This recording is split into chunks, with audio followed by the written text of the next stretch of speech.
Hi everyone, thanks for joining me. Coming to you with an update on my reading. It's September 1st today, and a little bit of reflection on summer reading in general, summer 2024. My maybe tentative plans for the fall. And I want to talk about a book that I came across on my bookshelf that I just haven't put my eyes on for a while. It's on a top shelf that I wanted to share with all of you because I enjoyed it so much when I first bought it and read it. It's a hardback. The fact that I bought it fairly new is crazy to me.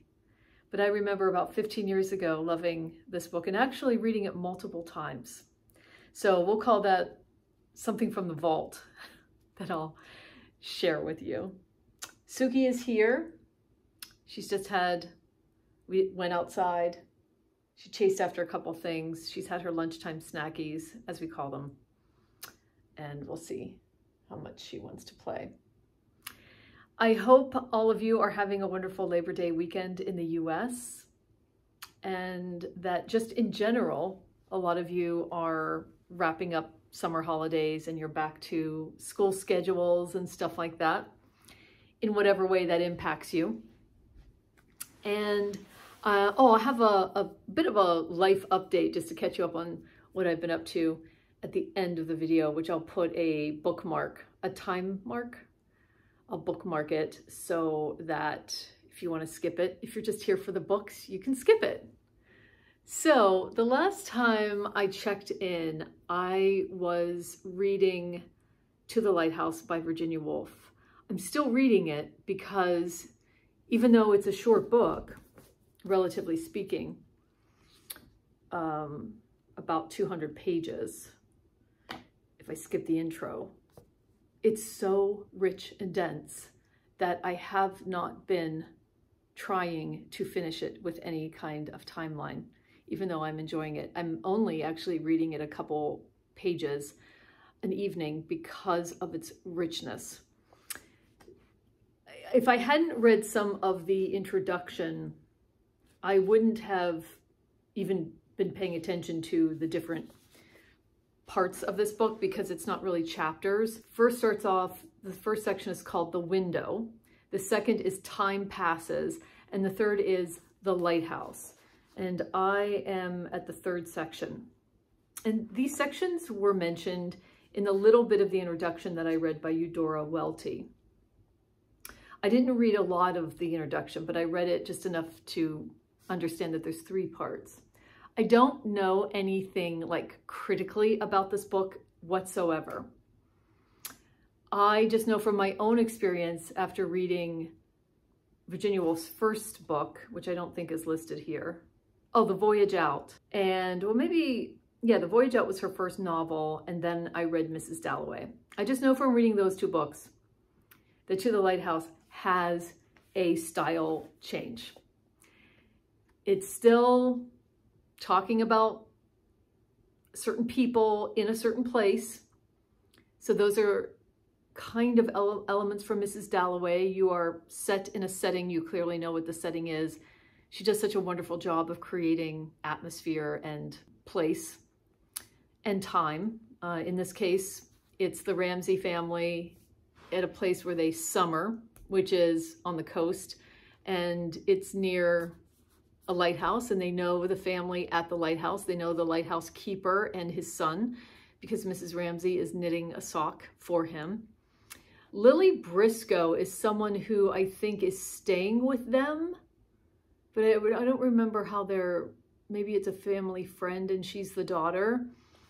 And they think maybe she might marry this man whose name I'm forgetting. Maybe I said it was Briscoe, but that's actually her last name, Lily Briscoe.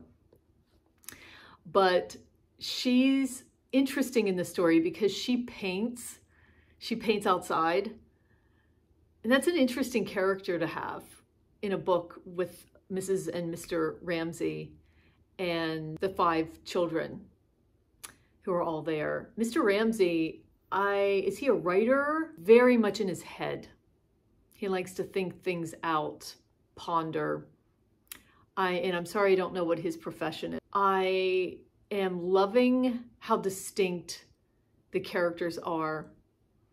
And the big difference about this book compared to the other two I've read is that, as I said in my other video, you get the internal experience of the characters in a way that I believe is very modernist. I mean, it's insane how she's doing this. And in particular, the scene around the dinner table when all the characters are there and you're getting the internal thoughts of Mrs. Ramsay and then Lily and then Mr. Ramsay. And it's like what you would experience in a movie, just almost like Mrs. Dalloway in a sense, but to the nth degree. Then there's a middle chapter. It's very small, a middle part. It's very small, but you are told a lot of things to the point where I had to read it a second time. There's a speeding up of rhythm in this part, and things are thrown at you and you're like, wait, what? And I had to read it again. It's brilliant. And then the third part, things have slowed down again, but we have jumped forward in time. You don't know that. You're not told that. Virginia Woolf relies on you to pick up in context what is going on and what has happened. However, remember that book I mentioned in my last video? I'll put a photo of it here. Something about the Book of Mothers or something. I read the Virginia Woolf to the Lighthouse section of that book because that's the book I was reading. So I thought, why not? It's about mothers. I'm reading about Mrs. Ramsay.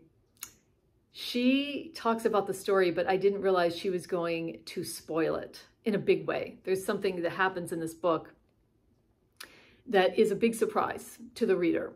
And I read it in that book, and then I knew. I just didn't know when, how, I didn't know the context. So that was weird. I was really like in shock. Like, what? I've just spoiled the story for me. Not really, like it's not spoiled, but really don't read anything about To the Lighthouse before you dig in, because I'm loving just being a complete Luddite and just reading it. So that's that. From that library haul, oh, before I mention that, I do want to say I am still reading The Razor's Edge by W. Somerset Maugham, but actually I have not been reading this because I just keep wanting to read The Lighthouse, so I will come back to it, and I'm looking forward to that. But out of that library haul, the thing that stuck for me was this one, The Hypocrite by Jo Hamya. This is so, it's captivated me. It's about this daughter, Sophie. I'm just going to pretend like the photos are supposed to be the people, because I'm assuming that, and her father. And you're dropped into a situation where Sophie has written a play and the father is attending the play, and her father and her mother, you understand through conversations and context that they're divorced. And you're also getting from the mother some things about the father that you can also guess from what you're hearing from the father's perspective. So there's chapters from the father's perspective, not giving too much away though, because he's just at the play. He's watching the play for the first time. And because he's watching the play and thinking about things, because the play is shocking to him in ways that I won't explain, you're thrown back to when Sophie had spent some time with him they went on vacation somewhere on the coast, and she was helping jot down the book he was writing at the time. It's so brilliantly put together like that. It doesn't feel forced. I'm not feeling the author being present in the writing. So why is it called The Hypocrite? Who's the hypocrite? Is it the father? Is it the daughter? I don't know yet. But we know something's happening here, because this play is really uncomfortable for the father. but you know why as you're reading it, but I don't want to spoil it. It's so good. So far, I mean, I'm like a third of the way through, but so far. Okay, I am so intrigued by To the Lighthouse that when I went to the library today, I was specifically looking for like critical, you know, help on the Lighthouse, on To the Lighthouse. And this is the one that I picked up because I didn't want something like super dry and academic, really. I wanted this. 20th Century Interpretations of To the Lighthouse, a collection of critical essays by Eric Auerbach, David Dykes, Elizabeth Drew, and a bunch of people I don't know. This is a pretty old book. The library has had it since 1970. Interpretations, viewpoints. I can't wait to read this. I'm just going to... Oh, quite an original by Herman Melville. Oh my goodness. Herman Melville, is he alive? I'm really excited about being excited so much about a book that I'm reading something like this about it. And then while I was in the same section, I remembered that I've always wanted to read A Room of One's Own by Virginia Woolf, so I picked this up. I need some other books to take with me while I'm traveling, because I will be done with To the Lighthouse, and I really don't know whether The Razor's Edge, because I haven't read enough of it, will keep me, like, this is the book I want to read when I'm on vacation, because I really only read in the evening when I'm super tired. So I always look for the stalwarts, the books that I know will probably be all right for me to travel with. And that usually means an Anita Brookner. Thank goodness I haven't read all of them. And I don't think I've read this one. It's called A Friend from England, Anita Brookner. I mean, I read The Flap. It's about a young woman that is interacting with a family. Anita Brookner. And then I think this might be one that's been recommended to me by a lot of you lovely viewers, The Seven Sisters. Is this one that people like from Margaret Drabble? I've been wanting to read another Margaret Drabble after reading The Millstone and some Jerusalem the Golden. Recently divorced from her husband and alienated from her 3 grown daughters, Candida Wilton is seeking a fresh start late in her life. She moves from a beautiful Georgian house in Suffolk to a 2-room flat in a rundown building in London and begins to pour her soul into a diary. Oh, that just sounds perfect. That's all I needed to read. I don't want to read the rest of it. I did want to mention, I don't want to forget to mention that if you know about the Mookse and the Gripes podcast, Paul and Trevor, they're also on Instagram. Paul is Biblio Paul and Mookse is, and Trevor, I think, is just under Mookse, under Instagram. Highly recommend following both of them. They just did their own version of the best books in the last 20, and it is a wonderful episode. And it's reminded me of some books that I've wanted to read. It's put some authors on my list that I didn't have on my list. I'm not going to spoil the episode by telling you which one of those authors, which authors those are that they've added, but they have reminded me of a book that I will mention that I'm going to look for used because it's a big book and I want to take my time with it. And that is Red Comet, the biography of Sylvia Plath that everyone really raved about when it came out. I had it out from the library. It might have been 2020 or 2021. Had it out from the library. I knew it was too large to read out from the library. It was the Baltimore County Library System, and they had like hard deadlines, due dates. So I couldn't extend it. So I read a little bit of it, but I really didn't get into it because I knew like I need to just own this book and take months to read it. And slowly, along with other books, that kind of thing. And yeah, listening to their episodes sealed that deal for me. I don't know if it'll be this fall or if it's something that I'll want to start, that I'll get it in order to start it in January. I did the same thing with my beloved Patricia Highsmith journals and diaries. It took like 3 months. I would just read a couple pages at night. I remember that year. I think it was might have been the year I started this booktube channel, the beginning of 23, but it could have been 2022. I loved doing that. It was like the whole winter time was spent with Patricia Highsmith journals. Oh, speaking of, the other thing that I know either Paul or Trevor is doing is taking their time reading through, and that I saw at the library, I'll put a picture up here, is the Letters of Virginia Woolf. I am so interested. I keep seeing these 3 books on the library bookshelf. And it's just reminded me, like, yeah, I want to find a used copy of the first volume. And maybe that's what I'll do for January. I don't know. The book from the vault. It's this one by Megan Daum called Life Would Be Perfect If I Lived in That House. This book was published by Alfred Knopf in 2010. And the pièce de résistance is that I found a receipt from Borders. Isn't that fantastic? And it's very faded, but it looks like I spent $24. That's crazy. Like, that's totally crazy. I don't buy new books. I think some of you may know that. Like, I hardly ever buy a new book. The fact that I bought this in 2010,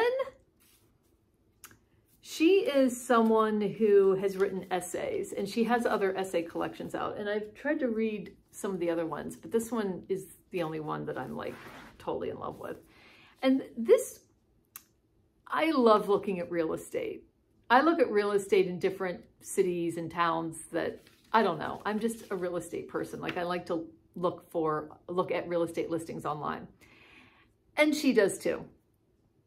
After an itinerant suburban childhood and countless moves as a grown-up from New York City to Lincoln, Nebraska, from the Midwest to the West Coast and back, Megan Daum was living in LA, single and in her mid-30s, and devoting obscene amounts of time not to her writing career or her dating life, but to the pursuit of property. And this book is just about her renting different places, being in moving to different places, because she's like, oh my God, wouldn't it be wonderful if I lived there? Because she's a writer, sometimes she was able to move to different places, and whether they work out or they don't work out is what the whole book is about. It's so, so good. It just connected with me in such a great way. Like, can you find yourself through where you live? Or are you just faced with yourself no matter where you live? Like, it's so good. I just can't recommend this enough. I have left it out off the shelf because I will reread this at some point. I don't know what I'll feel like when I'm rereading it. I hope I love it as much as I loved it before. So yeah, highly recommend. Okay, life updates. Let me just give you a couple. I'm looking at Tuki because she is sleeping on her little window platform, which I'll take a photo of and insert it here.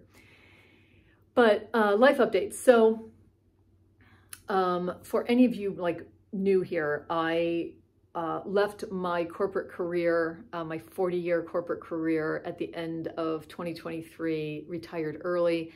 And I was doing some consulting at the beginning of 2024. This was really going to be like my sabbatical year. I didn't know where it was going to lead me, but 2 things I thought I might be interested in is teaching fitness classes. Fitness is a really important part of my life in all kinds of forms. I love to be outside. I love doing all kinds of physical things, including running and so on.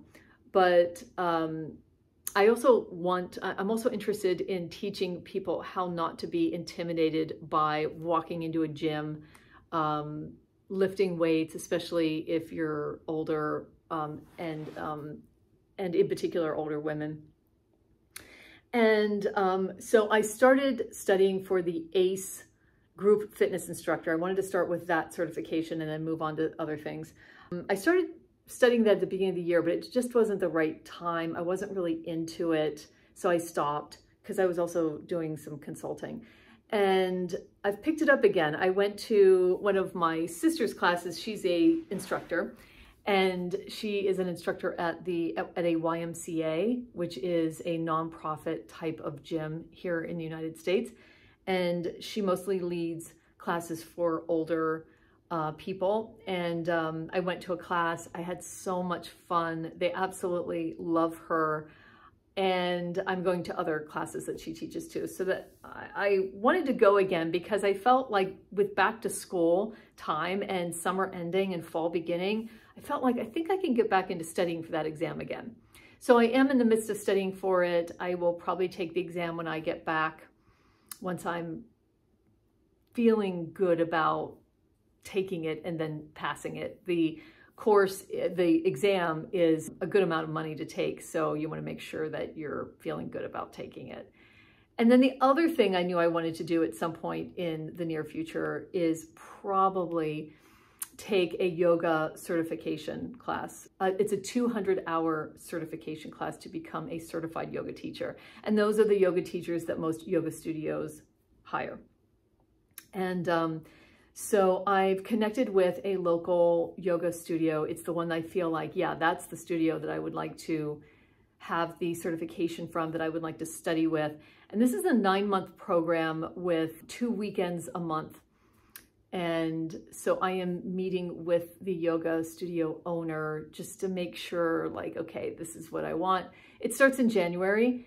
And because there was another place, which is the Kripalu Yoga Retreat Center, that I could also become certified at, that I adore. So I'm going to make a decision about that for 2025. That's me. And thank you for joining me and for this update. I would love to know what you're into line. And do you have any specific fall plans? I'm watching all of the fall videos. I absolutely love it. One other life update. I did finish my first sweater. I'm a new knitter. I have a knitting YouTube channel. As a new knitter, I finished my first sweater at the end of August, and I'm super happy about it. I'm on to other projects now, but that was a really big accomplishment for me, and I'm like totally addicted to knitting, and it's been a huge source of stress reduction for me. So let me know how your reading's going, what you're up to, what your plans are for the fall as summer has ended. My summer, I think, can be defined as just slow reading, a slow reading summer, and getting a lot of enjoyment out of some books that I've read. So thanks for joining me. Let's continue the conversation in the comments, and I will see you on the next one.